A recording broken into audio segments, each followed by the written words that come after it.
You are listening to the Shepherd's Tent Message of the Week. We hope you enjoy this teaching from the family.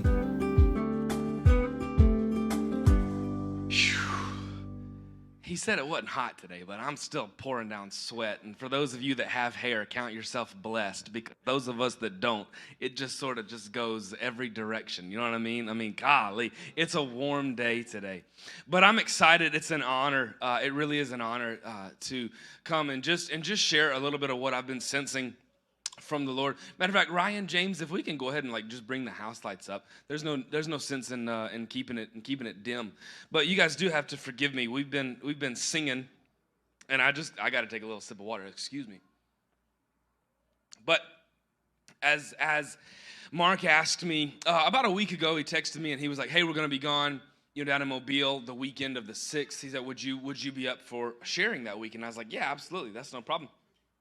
What I didn't know at the time that he asked me that he was taking the entire leadership with him, and I was just like, cool, so me and Alec, we're just going to do whatever we want to do, and so we haven't yet figured out how to teleport boats, but as soon as we figure out how to teleport some boats, when Mark leaves next time, we're going to bring some in here and just give them away. If you guys weren't here several months ago when I talked about, do you remember me talking about teleporting boats? Of course, Alec had to step out of the room when I'm talking about this, but we had talked, I had shared, this was months and months ago. We were sharing, it was the story of when Jesus walked out on the waves and met the disciples. Do you remember when they were afraid? The storm was brewing, and they see this, they thought it was a ghost walking out toward them, right? And he's like, "Fear not, don't be afraid, it's just me." And Peter's like, "Lord, if it's you, let me come out to you." And so he's like, "Come on." And so Peter gets out of the boat and he's walking across the water, and you know the story. He begins to sink, and so Jesus reaches out to him as Peter calls out. And I don't know if he just sort of picked Peter back up on the water or threw him over his shoulder. It doesn't say, but they made it back to the boat, and it said when they got back to the boat, they were instantly at the shore.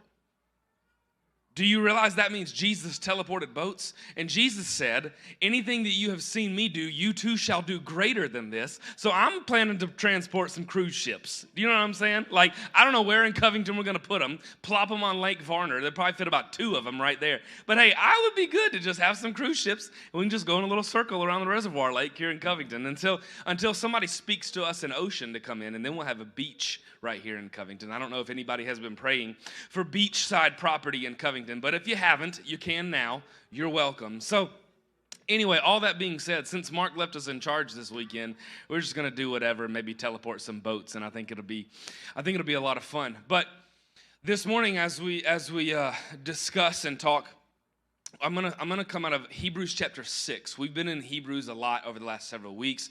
If you've been tracking with what's going on in Mobile, you know that Papa Damon has been preaching out of Hebrews quite often. Matter of fact, just a few weeks ago, he was in Hebrews chapter 3.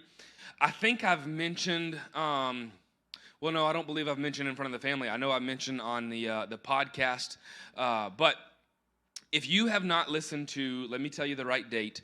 It's July, I want to say it's 14th. Let me pull up the calendar and I can tell you. But if you go back, I think on the DTM podcast, the Damon Thompson Ministries podcast, if you go back to July, it may be the most recent episode, but it is dated, yes, July 14th. If you haven't listened to that message yet, whoa, oh my stars. I mean, we've all known that Papa Damon is an oracle and just administers things straight out of the kingdom of heaven. It's ridiculous. But I've listened to this message 4 times and counting. I mean, it's ridiculously good. And I know that message on the 14th was presented as a post build from what he'd been talking about a few weeks prior. That's all I know. I haven't even listened to the messages a few weeks prior to that. But I want to encourage you, especially those of you who are joined here in this local body, if you're especially a son or a daughter of Mark and Destiny, go back and listen to Papa Damon's message from July 14th. Again, I think on the DTM podcast, it's the latest episode, or close to. But listen to this message. It's a long one. I mean, it's an hour and 45 minutes or something like that. I mean, it's, that's pretty usual. But go back and listen. What he has been sharing and what Mark has been sharing here, I mean, they fit hand in glove. and they've both been talking about this faith rest life, this faith rest life. We as a family here in Covington, Mark has been talking about us crossing over. And I think in this imagery that he has been giving to us in crossing this river, it's from one shore to another. And as we as a family recognize not only who we are, but what we've been given and where we have been called to, there is a command to cross over the river. And you remember a couple weeks ago, Mark even shared the story of the spies, the 12 spies from Israel who went into Canaan to spy out the land, right? And they were there for quite some time, for a few weeks, and they come back. And you know the story, 10 of the 12 spies came back and said, the giants are too big. And matter of fact, this is what Mark talked about last Friday night at the regional gathering, excuse me. And they said the giants are too big, the giants are too big. And you remember we talked about how so much of that was projection, because as we skipped forward on the timeline, because we have hindsight and we're able to kind of look at the whole thing, but as we skipped forward on the timeline, do you remember when different spies went back and they met Rahab, and Rahab told them, you guys don't understand, but this whole city is scared to death of you.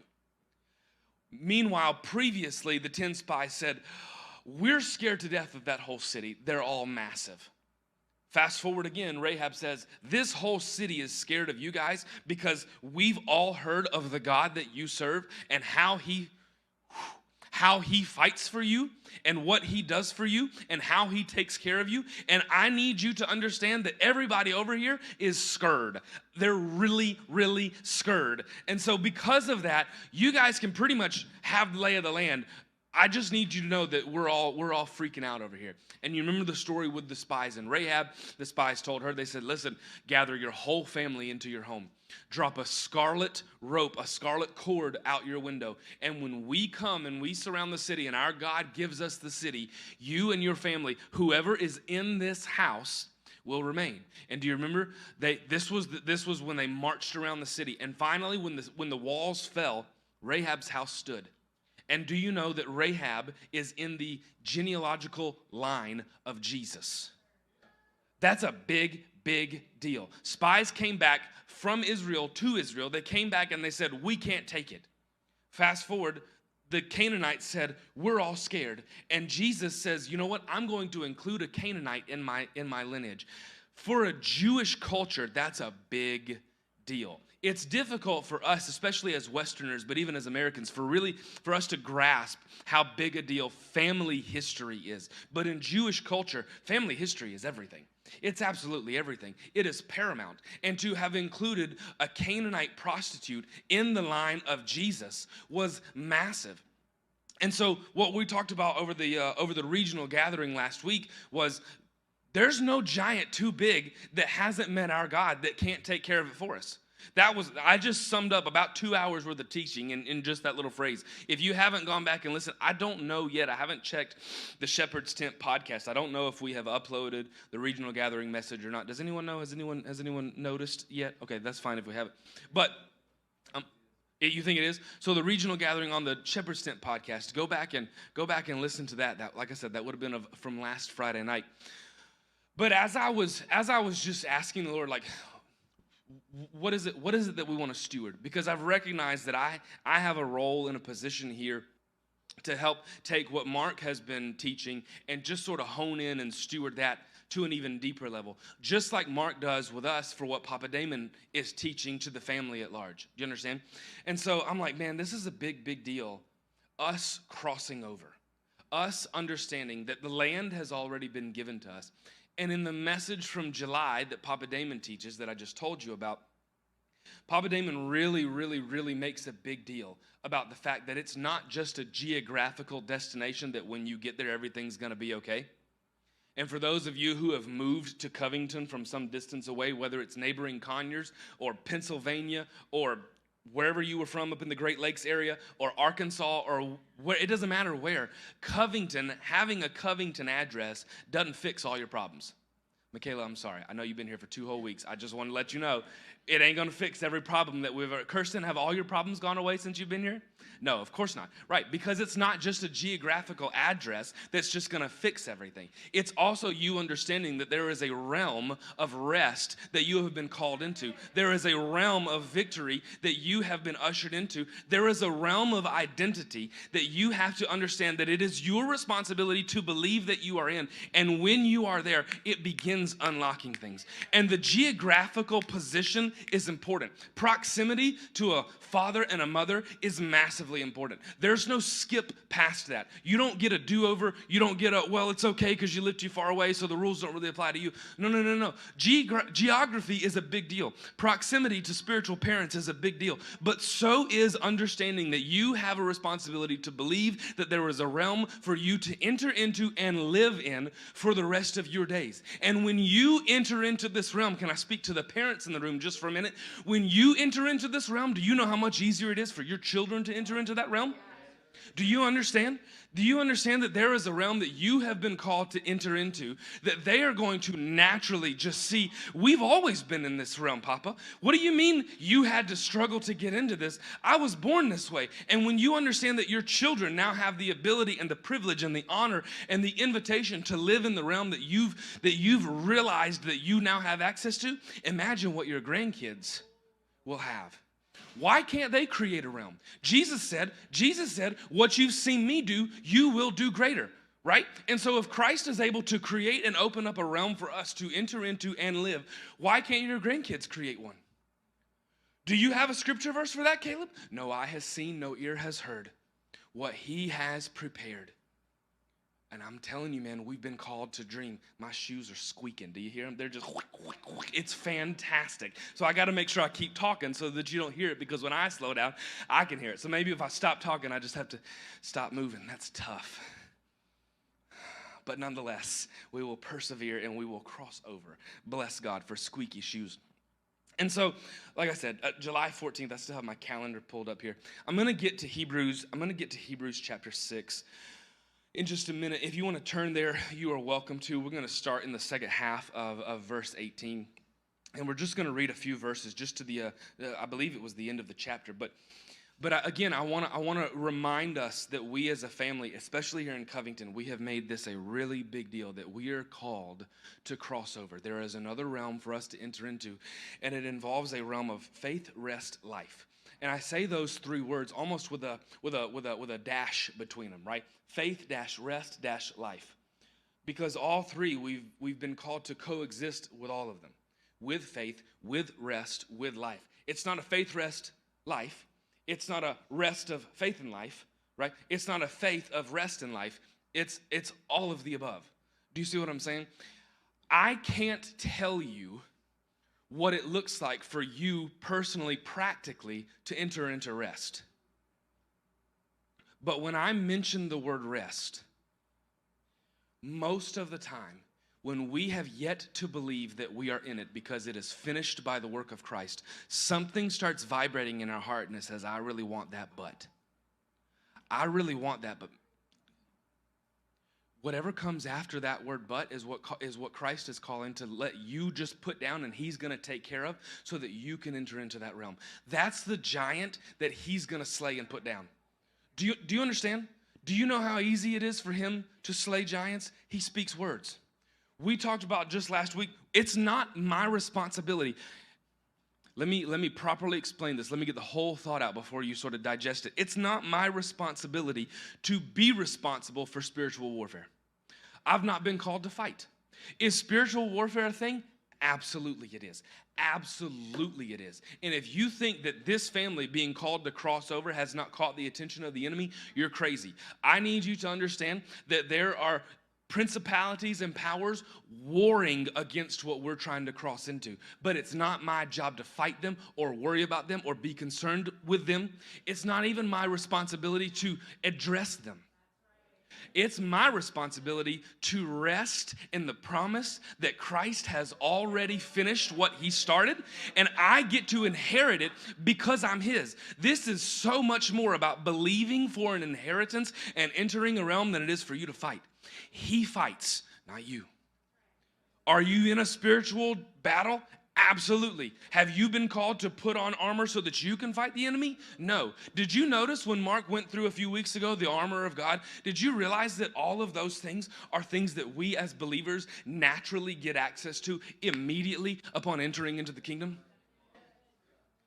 The shield of faith, the sword of the Spirit, the helmet of salvation, the breastplate of righteousness, peace on our feet. All of these things we get as an inheritance immediately. It's not armor so that I can stand up and say, all right, devil, I got you. You ain't gonna stand a chance today. It's not that. It's saying, look what I've inherited. I am untouchable now. And because I am untouchable, because I am more than a conqueror, I can rest. Because I'm untouchable, my children are safe. Because I'm untouchable, my grandchildren are safe. Because I'm untouchable, my home is safe. Jesus said, all authority in heaven and on earth has been given to me. All authority in heaven and on earth has been given to me. All authority on heaven and earth has been given to me. Say it with me. All authority. Yeah, all of it. That means that there is none left over for the enemy. None. Because Mark stands up all the time and says, all means all means all means all. And so if Jesus said, all authority in heaven and earth has been given to me, there's none left over to share with the enemy. But there's plenty left over to share with me because he and I have been made one. So that means that not only all authority in heaven and earth rests in the palm of Jesus, it rests in my palm too because I have been made one with him. And there's none left over for the enemy. The only authority that the enemy tries to take is by him deceiving us that he has our power. But there's only, we're just going to get I'm going to get real practical. I'm going to get real practical. Millie, will you hold this? Just hold it. That's all you have to do. That's my water. I've already drank out of it. She probably doesn't want to drink out of it. It'd be weird if she did. It's my water. All of it. Yes, exactly. All of the water that's remaining in that water bottle, I can choose to drink it. I can pour it on the carpet. I can pour it down a sink drain. I can do whatever I want to with it, right? Because it's mine. If I get really hot, I can just pour it over my head because I don't have hair and you wouldn't notice that my hair would be messed up, but maybe my beard because that would be a little strange, right? But all of that water is mine. But do you understand that even though Millie is in possession of it, it's still mine? Do you realize? And so if I recognize that all of that water is mine, I can say, will you hand that back? And I have it again. What we have often been taught is that in this scenario, if I have the authority and I give it to, you're not the enemy, and I give it to the enemy, this blank chair, we think that we have to fight for it back. That's my water. You better give it to me or I'm just going to lose it and we're just going to blow the top off this thing and it's going to be wild. And Jesus said, no. Just take it back. Because it was never anyone else's to begin with. Do you see what I'm saying? All I had to do was ask Millie, can I have that back? And she gave it right back to me. And all I have to do is say, this is mine. No one else gets it. This isn't a greed thing. It's not a selfish thing. It's not an egotistical, narcissistic thing. It's an identity thing. I am beloved, and he is good, and we do have all authority in heaven and on earth, and there is no more authority to share with anything or anyone else or any other place because it's all ours. And so that's how I'm able to cross over into a realm of rest, of faith, of life. And that realm looks a whole lot like realizing I've been made one with Jesus. We've been called to enter into the realm of life. And Jesus said, I am the way, the truth, and the... Do you see how this works? Do you see? All of this is about recognizing the oneness and the union that we have with Christ, that we have with Yahweh. This is, it's all a belief. It's all a process of us coming into an understanding that we have everything we need. And if we're really clued in, like what we've been learning over these last few months, that process can happen that fast. That fast. We want to believe that it takes good time. It takes time. Because especially here in America, we love the phrase, all good things take. Except in the kingdom, timeline can look a whole lot different. A whole lot different. Does Yahweh choose to exercise his goodness over our timeline? Absolutely. But do you recognize that he exists outside of time? And one day I will too. What I have been called to exist outside of time. What does that mean? I'm not really sure, but something about being in all places all the time, somewhere along. I only know how to process things in time, but not Yahweh. That's how he can redeem my past, because he's still there.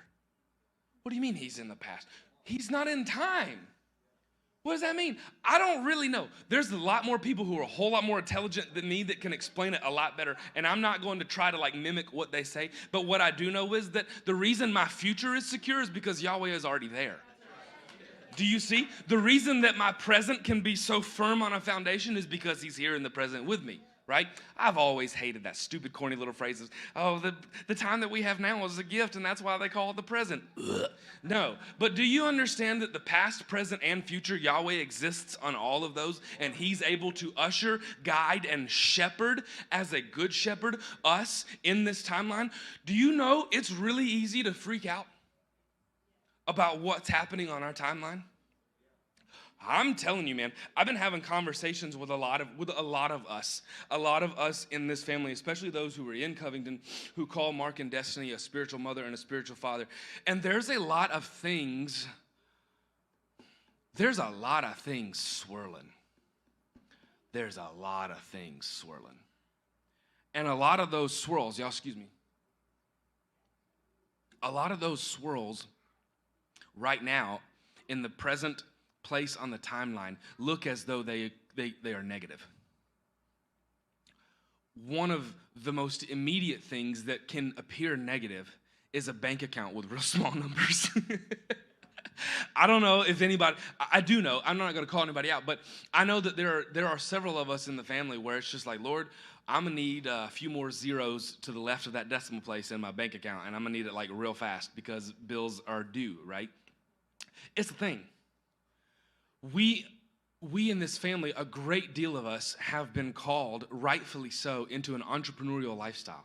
And what we are learning, many of us who are newer on the timeline of the entrepreneurial lifestyle, is that oftentimes the riches and wealth don't come on the front end. And that can be tough to wait it out. I'm there, okay? Can I just pull back the curtain just a little bit and just be real vulnerable? I had a sales job that paid me a, what do you call it? I forget now what it is. A draw. Essentially, when you're in sales, you get paid for what you sell. It's called a commission. Everybody's heard of a commission, right? But when you're in a sales game that's a long-term game, sometimes the company that you work for says, hey, I'm going to give you an advance on your commissions just to keep you floating, right? So that you don't run out of money before you can make some of these sales. Because sometimes the company that I was with, we worked with churches a lot. Churches move real slow when it comes to financial decisions. So we could be working with 40, 50, 60, 70 churches for 6, 12, 18, 24 months at a time before they would make a decision and sign a contract. Well, I can't go 24 months without a paycheck, right? So the company that I worked for, they would give me basically an advance. It's called a draw, an advance on the commissions that I would later earn. And so we was good. I mean, it was a nice little draw, right? And Courtney was working for an insulation company that used to do spray foam. Now they just kind of do residential attic spaces, that kind of deal. She was working for them. She was doing good. We was sitting pretty high on the hog, and we both quit. I quit in December, and she just quit 3 weeks ago. And our bank account sort of did one of these numbers real fast. And real late the other night,